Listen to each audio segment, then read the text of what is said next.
हाँ जी, बहुत बहुत स्वागत है ਤੁਹਾਡੇ ਆਪਣੇ ਦਵਾਬ ਅਕੈਡਮੀ ਦੇ YouTube ਚੈਨਲ ਤੇ। ਤਾਂ ਇਹ ਕਲਾਸ ਆਪਣੀ ਟਰਾਂਸਫਾਰਮਰ ਦੀ ਲਾਸਟ ਕਲਾਸ ਹੋਏਗੀ।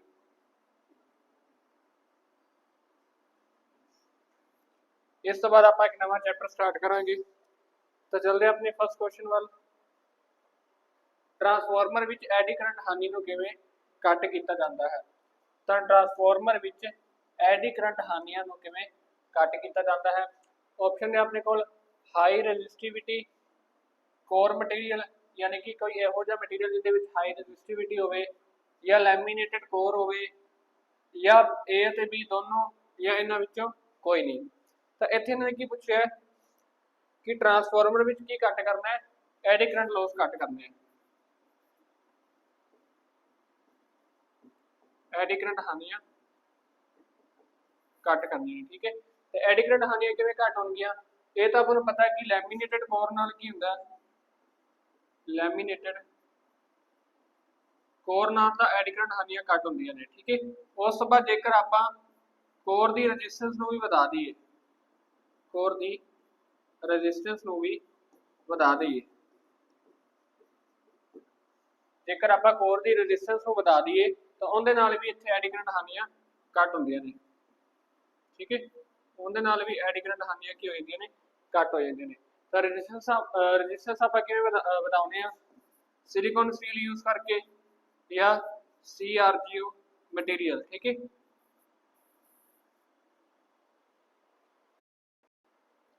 Cold ruled grain oriented steel ਵਰਤ ਕੇ ਵੀ ਜਾਂ ਸਿਲੀਕਨ ਸਟੀਲ ਵਰਤ ਕੇ ਆਪਾਂ ਇਹਨਾਂ ਦੀ ਰੈਜ਼ਿਸਟਿਵਿਟੀ ਨੂੰ ਕੀ ਕਰ ਸਕਦੇ ਆ, ਵਧਾ ਸਕਦੇ ਹਾਂ, ਜਿੰਨੇ ਨਾਲ ਆਪਣੀ ਐਡੀ ਕਰੰਟ ਹਾਨੀਆਂ ਕੀ ਹੋਣਗੀਆਂ, ਘੱਟ ਹੋਣਗੀਆਂ। ਠੀਕ ਹੈ, ਤਾਂ ਇਹਦਾ ਰਾਈਟ ਆਨਸਰ ਕੀ ਆਣਾ ਸੀ? ਬੋਥ A ਐਂਡ B। ਠੀਕ ਹੈ, ਹਾਈ ਰੈਜ਼ਿਸਟਿਵਿਟੀ ਕੋਰ ਮਟੀਰੀਅਲ ਤੇ ਨਾਲ ਲੈਮੀਨੇਟਡ ਕੋਰ ਆਪਾਂ ਵਰਤ ਕੇ ਦੋਨੋਂ ਤਰੀਕਿਆਂ ਨਾਲ ਜਿਹੜੇ ਆਪਣੇ ਐਡੀ ਕਰੰਟ ਹੁੰਦੇ ਆ, ਐਡੀ ਕਰੰਟ ਨੂੰ ਆਪਾਂ ਘੱਟ ਕਰ ਸਕਦੇ ਹਾਂ। ਨੈਕਸਟ ਕੁਐਸਚਨ ਹੈ ਆਪਣਾ, ਇੱਕ ਟਰਾਂਸਫਾਰਮਰ ਵਿੱਚ ਸ਼ਾਰਟ ਸਰਕਟ ਟੈਸਟ ਪਤਾ ਕੀਤੇ ਜਾਂਦੇ ਹਨ। ਤਾਂ ਟਰਾਂਸਫਾਰਮਰ ਵਿੱਚ ਸ਼ਾਰਟ ਸਰਕਟ ਟੈਸਟ ਕਿਵੇਂ ਪਤਾ ਕੀਤੇ ਜਾਂਦੇ ਹਨ? ਕਿਹਦੇ ਨਾਲ ਪਤਾ ਕੀਤੇ ਜਾਂਦੇ ਹਨ? ਕਾਪਰ ਹਾਨੀਆਂ, ਕਾਪਰ ਅਤੇ ਆਇਰਨ ਹਾਨੀਆਂ, ਐਡੀ ਕਰੰਟ ਅਤੇ ਹਿਸਟੈਰਿਸਿਸ ਹਾਨੀਆਂ ਜਾਂ ਹਵਾ ਅਤੇ ਰਗੜ ਦੇ ਨੁਕਸਾਨ। ਤਾਂ ਇੱਥੇ ਇਹਨਾਂ ਨੇ ਕੀ ਪੁੱਛਿਆ ਹੈ ਵੀ ਸ਼ਾਰਟ ਸਰਕਟ ਟੈਸਟ ਨਾਲ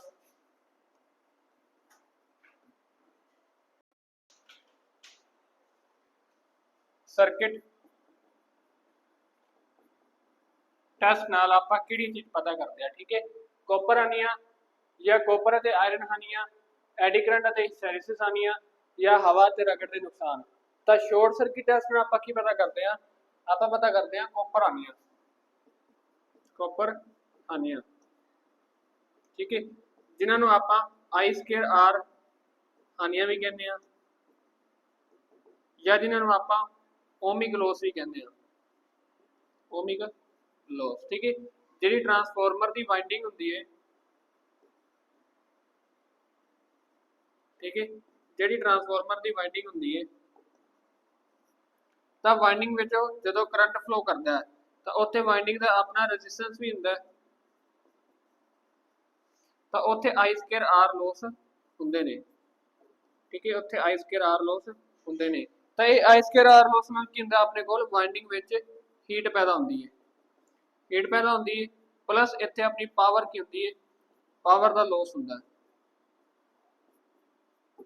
ਠੀਕ ਹੈ, ਤਾਂ ਇਹ ਜਿਹੜੀ I²R ਹਾਨੀਆਂ ਨੇ ਇਹਨਾਂ ਨੂੰ ਆਪਾਂ ਕੀ ਕਹਿੰਦੇ ਆ? ਕਾਪਰ ਹਾਨੀਆਂ ਕਹਿੰਦੇ ਆ, ਕਾਪਰ ਹਾਨੀਆਂ। ਤੇ ਇਹ ਜਿਹੜੀ ਕਾਪਰ ਹਾਨੀਆਂ ਨੇ ਇਹ ਆਪਾਂ ਪਤਾ ਕਿਵੇਂ ਕਰਦੇ ਆ? ਸ਼ਾਰਟ ਸਰਕਟ ਟੈਸਟ ਦੁਆਰਾ ਪਤਾ ਕਰਦੇ ਆ, ਸ਼ਾਰਟ ਸਰਕਟ ਟੈਸਟ ਦੁਆਰਾ ਪਤਾ ਕਰਦੇ ਆ। ਠੀਕ ਹੈ, ਇਹਦਾ ਰਾਈਟ ਆਨਸਰ ਕੀ ਆਏਗਾ? ਕਾਪਰ ਹਾਨੀਆਂ। ਨੈਕਸਟ ਹੈ ਆਪਣਾ, ਇੱਕ ਟਰਾਂਸਫਾਰਮਰ ਵਿੱਚ ਸ਼ਾਰਟ ਸਰਕਟ ਟੈਸਟ ਨੂੰ ਹੋਰ ਕੀ ਕਿਹਾ ਜਾਂਦਾ ਹੈ? ਤਾਂ ਪਿੱਛੇ ਆਪਾਂ ਡਿਸਕਸ ਕਰਿਆ ਕਿ ਟਰਾਂਸਫਾਰਮਰ ਵਿੱਚ ਸ਼ਾਰਟ ਸਰਕਟ ਟੈਸਟ ਨੂੰ ਹੋਰ ਕੀ ਕਿਹਾ ਜਾਂਦਾ ਹੈ? ਤਾਂ ਸ਼ਾਰਟ ਸਰਕਟ ਟੈਸਟ ਨੂੰ ਆਪਾਂ ਹੋਰ ਕੀ ਕਹਿੰਦੇ ਆ? ਆਪਸ਼ਨ ਹੈ ਆਪਣੇ ਕੋਲ ਕੈਪੈਸਿਟੈਂਸ ਟੈਸਟ, ਇੰਪੀਡੈਂਸ ਟੈਸਟ, ਇੰਡਕਟੈਂਸ ਟੈਸਟ ਜਾਂ ਫਿਰ ਕਰੰਟ ਟੈਸਟ। ਤਾਂ ਸ਼ਾਰਟ ਸਰਕਟ ਜਿਹੜਾ ਸ਼ਾਰਟ ਸਰਕਟ ਆਪਣਾ ਟੈਸਟ ਹੈ ਇਹਦੇ ਵਿੱਚ ਆਪਾਂ ਪਤਾ ਕੀ ਕਰਨੇ ਆ? ਕਾਪਰ ਹਾਨੀਆਂ ਪਤਾ ਕਰਦੇ ਆ। ठीक है। ਕਾਪਰ ਆਨੀਆਂ ਪਤਾ ਕਰਦੇ ਆ ਤਾਂ ਕਾਪਰ ਆਨੀਆਂ ਦੇ ਨਾਲ ਆਪਣੇ ਕੋਲ ਕੀ ਹੁੰਦਾ I ਸਕੁਅਰ R ਲੋਸ ਹੁੰਦੇ ਨੇ, ਠੀਕ ਹੈ। ਯਾਨੀ ਕਿ ਇੱਥੇ ਕਰੰਟ ਮੌਜੂਦ ਹੁੰਦਾ ਹੈ I ਸਕੁਅਰ, ਤਾਂ ਇਹਨੂੰ ਹੋਰ ਕੀ ਕਹਿੰਦੇ ਆ ਕਰੰਟ ਟੈਸਟ ਵੀ ਕਿਹਾ ਜਾਂਦਾ ਹੈ, ਠੀਕ ਹੈ। ਨੈਕਸਟ ਹੈ ਆਪਣਾ ट्रांसफॉर्मर तेल किस वजह वरत्या जाता है, ट्रांसफॉर्मर का तेल किस वजह वरत्या जाता है। ऑप्शन है अपने को इंसुलेटर वजों, कूलेंट वजों, इंसुलेटर अते कूलेंट वजों, या इन्हां विचों कोई नहीं। तो जिहड़ा अपना ट्रांसफॉर्मर ऑयल है, ट्रांसफॉर्मर ऑयल इनू आपां यूज क्यों करते हैं, यूज करने का अपने को की काम हुंदा है, एक तो इंसुलेशन प्रदान करता है,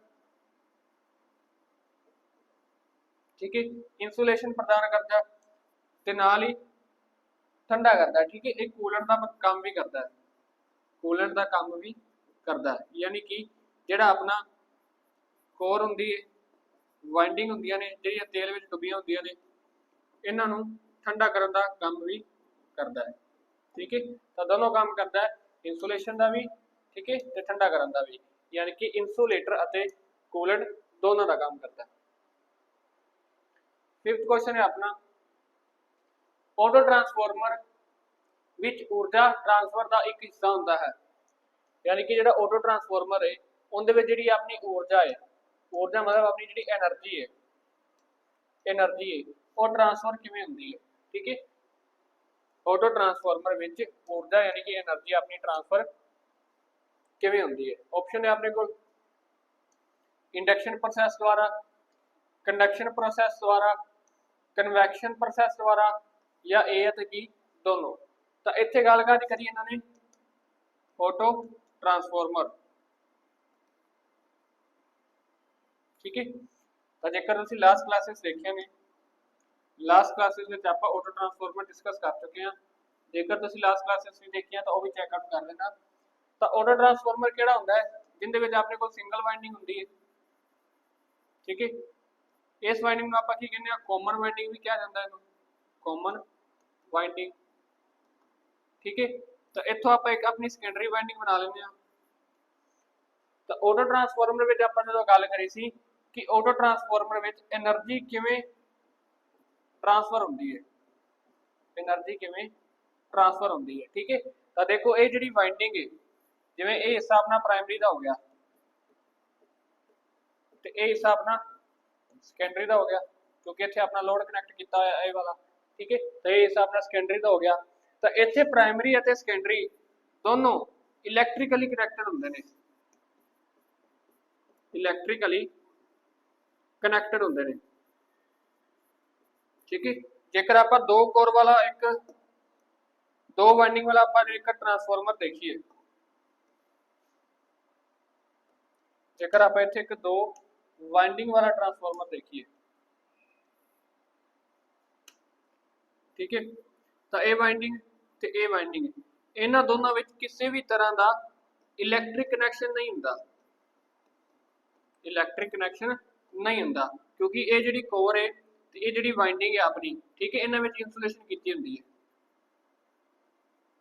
यानी कि ये कोर विच इस वाइंडिंग का कोई भी करंट नहीं पहुंचता, ठीक है। यानी कि ये वाइंडिंग ते ये वाइंडिंग दोनों इलैक्ट्रिकली कनैक्टेड नहीं होंदियां, किसी भी तरह का करंट इन्हां विच आपस में इकट्ठा करंट फ्लो नहीं करता। ये कनैक्टेड किहदे नाल हुंदियां ने, फ्लक्स नाल कनैक्टेड हुंदियां ने, ठीक है। इत्थों फ्लक्स बनती है, ये फ्लक्स अगे जाके वाइंडिंग को दूसरी वाइंडिंग तक पहुंचती है, यानी कि ये हुंदियां ने इंडक्टिवली लिंक हुंदियां ने, इंडक्टिवली लिंक्ड हुंदियां ने। पर जेकर दूजे पासे गल करिए ऑटो ट्रांसफॉर्मर की, तो ऑटो ट्रांसफॉर्मर इलैक्ट्रिकली भी लिंक हुंदा है ते इंडक्टिवली भी लिंक हुंदा है, इंडक्टिवली भी लिंक्ड हुंदा है, ठीक है। तो इहदा आंसर की आना सी ए ते बी दोनों, इंडक्शन नाल भी लिंक हुंदा है ते कंडक्शन नाल भी लिंक हुंदा है, ठीक है। इंडक्शन का मतलब बेसिकली ये फ्लक्स की गल करते पे है, यानी कि फ्लक्स नाल लिंक हुंदा है, तो कंडक्शन मतलब इलैक्ट्रिकली लिंक हुंदा है, ठीक है। तो दोनों तरीके नाल अपना जिहड़ा ऑटो ट्रांसफॉर्मर है वो लिंक किया हुंदा है।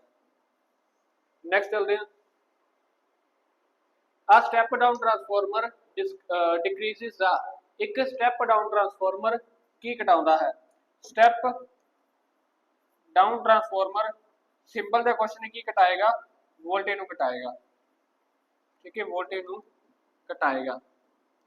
एक स्टैप डाउन ट्रांसफार्मर की करेगा, वोल्टेज ਨੂੰ ਘਟਾਏਗਾ ਤੇ स्टैप वोल्टेज ਨੂੰ ਘਟਾਏਗਾ ਤੇ करंट ਨੂੰ ਵਧਾਏगा। ठीक है, स्टैप अप ट्रांसफार्मर की करेगा, स्टैप अप ट्रांसफार्मर वोल्टेज ਨੂੰ ਵਧਾਏਗਾ। ठीक है, वोल्टेज ਨੂੰ ਵਧਾਏਗਾ ਤੇ करंट ਨੂੰ ਘਟਾਏਗਾ। ठीक है, तो आंसर क्या आना सी, स्टैप डाउन ट्रांसफार्मर की घटाता है, वोल्टेज ਨੂੰ घटाता है।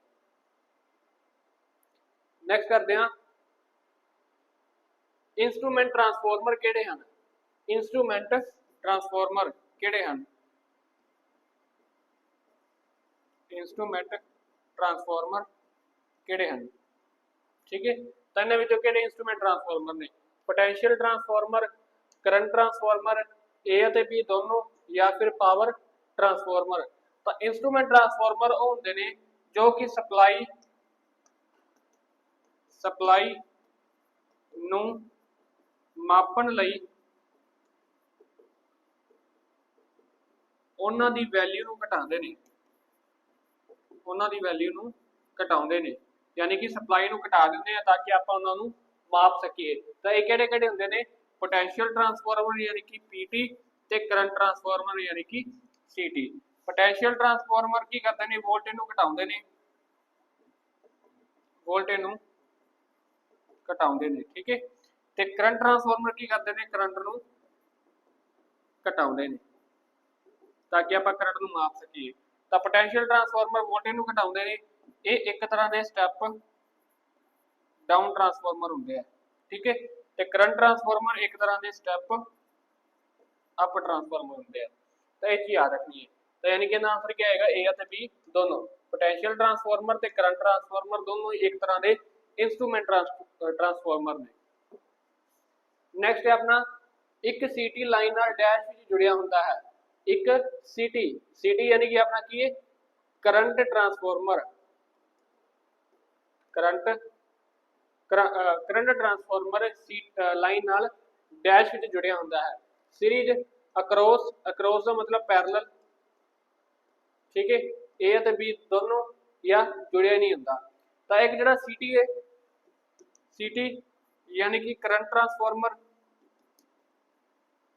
ठीक है, करंट ट्रांसफार्मर है जिहड़ा,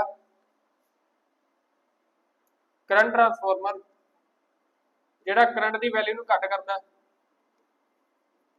करंट दी वैल्यू नूं घट करता है। ठीक है, तो करंट की वैल्यू घट करता, तो इनू आपां नूं लाइन की सीरीज में जोड़ना पैना, लाइन की सीरीज में जोड़ना पैना। ठीक है, जेकर लाइन की सीरीज में होएगा तो ही इहदे विच करंट की होएगा, सेम होएगा ना, तो ही करंट नूं घटा पाएगा। तो इहदा मतलब करंट ट्रांसफार्मर कित्थे लग्या हुंदा है, लाइन के सीरीज से लग्या हुंदा है। A option is the right answer है। नैक्सट है अपना, electrical machine which silicon steel की वरतों करन दा कारण की है। Electrical machine which silicon steel, हुण सिलिकॉन स्टील का की बनिया हुंदा अपने कोल, ट्रांसफार्मर की कोर, ट्रांसफार्मर की कोर बनी हुंदी अपने कोल सिलिकॉन स्टील की। तो सिलिकॉन स्टील का आप यूज की करते हैं, हाई रिटेंटिविटी लई, हाई क्योरसिविटी लई, लो हिस्टैरिसिस लॉस या लो क्योरसिविटी लई। तो इलैक्ट्रिकल मशीन में सिलिकॉन स्टील आप तो पहला यूज करते हैं कितने, कोर में यूज करते हैं। ठीक है, तो क्यों यूज करते हैं, लो हिस्टैरिसिस लॉस लई, लो हिस्टैरिसिस लॉस लई आप की करते हैं, जी ट्रांसफार्मर की कोर है। ठीक है, जी अपने को ट्रांसफार्मर की ये वाली कोर है, इस कोर को आप बनाने सिलिकॉन स्टील का। क्यों बनाने, क्योंकि इतने जो हिस्टैरिसिस लॉस होंगे ने उन्होंने घट किया जाए। ठीक है, उस बार इन्हू आप लैमीनेट करके भी रखते हैं। लैमीनेट क्यों करते हैं, क्योंकि इतने आप एडी करंट नूं घट करना होंदा है। ठीक है, तो इतने पूछे असीं सिलिकॉन स्टील का यूज क्यों करते हैं, तो लो हिस्टैरिसिस लॉस लई। नैक्सट है अपना, आई स्क्वायर आर हानियां अते ओमिक हानियां, आई स्क्वायर आर अते ओमिक हानियां नूं की किया जाता है। पिछे आप डिस्कस करिया सी, जिहड़े अपने आई स्क्वायर आर लॉस ने ਜਾਂ ਇਹਨਾਂ ਨੂੰ ਓਮਿਕ ਹਾਨੀਆਂ ਵੀ ਕਹਿੰਦੇ ਆਪਾਂ, ਓਮਿਕ ਹਾਨੀਆਂ। ਠੀਕ ਹੈ, ਇਹਨਾਂ ਨੂੰ ਕੀ ਕਿਹਾ ਜਾਂਦਾ, ਕਾਪਰ ਲੋਸ, ਆਇਰਨ ਲੋਸ, ਐਡੀ ਕਰੰਟ ਲੋਸ ਜਾਂ ਫਿਰ ਹਿਸਟੈਰਿਸਿਸ ਲੋਸ। ਤਾਂ ਜਿਹੜੇ I ਸਕੁਅਰ R ਲੋਸ ਨੇ ਇਹ ਕਿੱਥੇ ਹੁੰਦੇ ਨੇ, ਵਾइंडिंग ਵਿੱਚ ਹੁੰਦੇ ਆ, ਕਿਉਂਕਿ ਵਾइंडिंग ਵਿੱਚ ਕਰੰਟ ਫਲੋ ਕਰਦਾ ਹੈ ਤੇ ਵਾइंडिंग ਦਾ ਰੈਜ਼ਿਸਟੈਂਸ ਹੁੰਦਾ ਹੈ ਤੇ ਇੱਥੇ ਲੋਸ ਹੁੰਦੇ ਆ ਵਾਲੇ। ਤਾਂ ਇਹਨਾਂ ਨੂੰ ਆਪਾਂ ਹੋਰ ਕੀ ਕਹਿੰਦੇ ਆ, ਕਾਪਰ ਹਾਨੀਆਂ। ਠੀਕ ਹੈ, ਇਹਨਾਂ ਨੂੰ ਹੋਰ ਕੀ ਕਹਿੰਦੇ ਆ, ਕਾਪਰ ਹਾਨੀਆਂ। ਠੀਕ ਹੈ, ਜਾਂ ਇਹਨਾਂ ਨੂੰ ਵੇਰੀਏਬਲ ਲੋਸ ਵੀ ਕਹਿੰਦੇ ਆ, ਵੇਰੀਏਬਲ ਲੋਸ। ਠੀਕ ਹੈ, यानी कि अस्थिर हानियां, अस्थिर हानियां, क्योंकि ये ਜਿਹੜੀਆਂ I ਸਕੁਅਰ R ਹਾਨੀਆਂ ਨੇ ਇਹ ਲੋਡ ਦੇ ਨਾਲ ਬਦਲਦੀਆਂ ਨੇ, ਲੋਡ ਦੇ ਨਾਲ ਬਦਲਦੀਆਂ ਨੇ। ਠੀਕ ਹੈ, ਇਹਦਾ ਰਾਈਟ ਆंसर ਕੀ ਆਣਾ ਸੀ, ਕਾਪਰ ਹਾਨੀਆਂ, ਕਾਪਰ ਲੋਸ। ਨੈਕਸਟ ਹੈ AC ਵੈਲਡਿੰਗ ਸੈੱਟ ਲਈ ਵਰਤਿਆ ਜਾਣ ਵਾਲਾ ਟਰਾਂਸਫਾਰਮਰ ਕਿਹੜਾ ਹੈ। ਤਾਂ AC ਵੈਲਡਿੰਗ ਸੈੱਟ ਲਈ ਵਰਤਿਆ ਜਾਣ ਵਾਲਾ transformer booster, step up transformer, step down ਜਾਂ ਇਹਨਾਂ ਵਿੱਚੋਂ ਕੋਈ ਨਹੀਂ। ਤਾਂ ਇੱਥੇ ਇਹਨਾਂ ਨੇ ਕੀ ਕਿਹਾ, AC ਵੈਲਡਿੰਗ ਲਈ। ਹੁਣ AC ਵੈਲਡਿੰਗ ਲਈ ਜਿਹੜਾ ਆਪਾਂ ਟਰਾਂਸਫਾਰਮਰ ਯੂਜ਼ ਕਰਨਾ ਹੈ, ਪਹਿਲੀ ਗੱਲ ਤਾਂ ਵੈਲਡਿੰਗ ਲਈ ਆਪਾਂ ਨੂੰ ਕੀ ਚਾਹੀਦਾ ਹੈ, ਲੋ ਵੋਲਟੇਜ, लो वोल्टेज ते हाई करंट। ठीक है, वेल्डिंग वास्ते अपन केड़ा ट्रांसफार्मर चाहिए, लो वोल्टेज ते हाई करंट वाला ट्रांसफार्मर चाहिए। ते लो वोल्टेज हाई करंट वाला ट्रांसफार्मर केड़ा होएगा, ये होएगा अपने को step down transformer, step down transformer. क्योंकि जेकर आप ट्रांसफार्मर जेकर अपने को स्टेप डाउन होएगा, ठीक है, इत्थे जेकर अपने को ट्रांसफार्मर केड़ा होएगा स्टेप डाउन। स्टेप डाउन का मतलब जी इसकी सैकेंडरी वाइंडिंग है, जी इनकी सैकेंडरी वाइंडिंग है, इनके वोल्टेज की होएगी, घट होएगी, इनके वोल्टेज की होएगी, घट होएगी। वोल्टेज घट ते करंट की होएगा, ज़्यादा होएगा। तो आपां नूं करंट ही ज़्यादा चाहिए वेल्डिंग वास्ते। ठीक है, वेल्डिंग वास्ते आपां नूं करंट ही ज़्यादा चाहिए। तो इहदा आंसर की होना see step down transformer. Next है हिस्टैरिसिस हानियां निर्भर करदियां हन। हिस्टैरिसिस हानियां किहदे उपर निर्भर करदियां हन, हिस्टैरिसिस हानियां किस उपर निर्भर करदियां हन। ऑप्शन है अपने कोल फ्रीक्वेंसी, वोल्टेज, दोनों या इन्हां विचों कोई नहीं। तो जिहड़ी अपने कोल हिस्टैरिसिस हानियां होंदियां ने, ठीक है, ये किहदे उपर निर्भर करदियां ने, एक तो फ्रीक्वेंसी उपर निर्भर करदियां ने, फ्रीक्वेंसी, दूसरा ये निर्भर करदियां ने वोल्टेज उपर। ठीक है, फ्रीक्वेंसी के वधन नाल हिस्टैरिसिस हानियां वधदियां ने ते वोल्टेज के वधन नाल भी वधदियां ने। ठीक है, ये चीज याद रखनी है। तो हिस्टैरिसिस हानियां ते हिस्टैरिसिस हानियां फ्रीक्वेंसी ते वोल्टेज दोनों उपर निर्भर करदियां ने। ठीक है, हिस्टैरिसिस हानियां विच नैक्सट है अपना, इहदा आंसर क्या आना सी, both A and B. Next है अपना ट्रांसफार्मर विच नो लोड टेस्ट की पता करने लई कीते जांदे हन। तां ट्रांसफार्मर विच नो लोड टेस्ट अगे आपां की करिया सी, short circuit test, short circuit test करिया सी। ठीक है, एक शॉर्ट सर्किट टेस्ट विच आपां की पता करिया सी, कापर हानियां, कापर हानियां। उस तो बाद इत्थे इन्होंने की कहा कि ट्रांसफार्मर विच नो लोड टेस्ट। हुण आपां की करना है, नो लोड टेस्ट करना है, नो लोड टेस्ट। तो जिहड़ा नो लोड टेस्ट है वो किहदे वास्ते पता करते हैं, कॉपर लॉस वास्ते नहीं, क्योंकि कॉपर लॉस वास्ते तो आपां की यूज करते हैं, short circuit test. Magnetising current and iron loss या फिर एफिशिएंसी। तो नो लोड टेस्ट आप पता करते हैं, एक तो मैग्नेटाइजिंग करंट ते नाल आयरन लॉस वास्ते। ठीक है, जब नो लोड टेस्ट किया जाता है तो इनकी सैकेंडरी वाइंडिंग होंदी है, जी ट्रांसफार्मर की, जी ट्रांसफार्मर की सैकेंडरी वाइंडिंग है, इनके उपर कोई भी लोड नहीं लगाया जाता, कोई भी लोड नहीं लगाया जाता। तो इहदे नाल आपां नूं इत्थे की मिलदे ने, आयरन लॉस मिलते हैं, आयरन लॉस मिलते हैं। आयरन लॉस नाल प्लस आपां नूं की मिलता है, मैग्नेटाइजिंग करंट, मैग्नेटाइजिंग करंट मिलता है। ठीक है, ਜਿਹੜਾ करंट अपना फ्लक्स बनाता है वो वाला करंट। नैक्सट चलते हैं, तीन आंसर क्या आना सी मैग्नेटाइजिंग करंट ਅਤੇ आयरन लॉस। नैक्सट है अपना एक ट्रांसफार्मर विच ਸਾਹ ਲੈਣ ਦਾ ਕੰਮ ਕੀ है, यानी कि ट्रांसफार्मर विच ब्रीदर का काम की है। ब्रीदर का काम की है? ऑप्शन ने कोयलों की कूलिंग करना, जो हवा अंदर आती है तो उस विच नमी नूं सोखना, या तेल नूं फिल्टर करना, या ट्रांसफार्मर की कुशलता विच सुधार करना। तो जिहड़ा ब्रीदर हुंदा अपना, कल भी आपां डिस्कस करिया सी कि ब्रीदर विच अपना सिलिका जैल मौजूद हुंदा है, सिलिका जैल मौजूद हुंदा है। तो यह सिलिका जैल का काम की हुंदा है कि जिहड़ी भी ट्रांसफार्मर दे विच हवा एंटर हुंदी है, ट्रांसफार्मर दे विच हवा एंटर होंदी है, उस हवा की नमी नूं सोखना, नमी नूं सोखना। ठीक है, क्योंकि जेकर हवा दे विच नमी होएगी, हवा दे विच जेकर नमी होएगी तो वह नमी सीधा अपने ट्रांसफार्मर के ऑयल में जाएगी, जिन्हें करके अपनी ऑयल की जिहड़ी डाई इलैक्ट्रिक स्ट्रेंथ है, डाई इलैक्ट्रिक स्ट्रेंथ है, यानी कि वोल्टेज नूं सहन करने की समर्था है, वोल्टेज नूं सहन करने की समर्था है, वो की हो जाएगी, घट हो जाएगी। ठीक है, इसलिए आपां नूं की करना पैंदा, हवा विचों नमी नूं सोखना पैंदा है।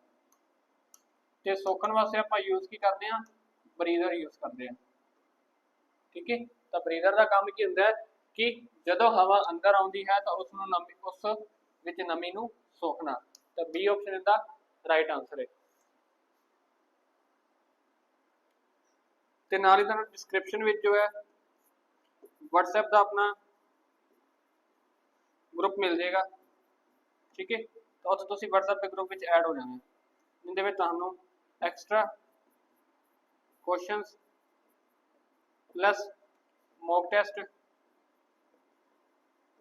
ठीक है, प्लस MCQs मिलेंगे इलैक्ट्रिकल के।